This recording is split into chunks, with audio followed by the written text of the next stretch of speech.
نماز، روزہ، زکوٰۃ یہ صرف ہم پہ فرض نہیں ہوا، ہم سے پہلے جتنی امتیں تھے، سیدنا آدم علیہ السلام سے لے کر سیدنا جناب محمد الرسول اللہ صلی اللہ علیہ وسلم تک جتنی امتیں آئیں، ایک بھی امت ایسی نہیں جنہیں نماز کی معافی ملی ہو۔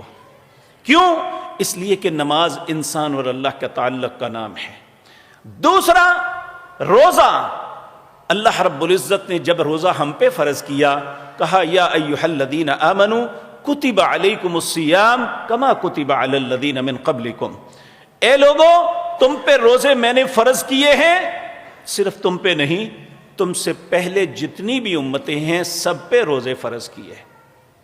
اسی طرح یہ زکوٰۃ، مال کا خرچ کرنا، اللہ رب العزت فرماتے ہیں کہ میں نے ہر امت کے لیے اس کو فریضہ قرار دیا۔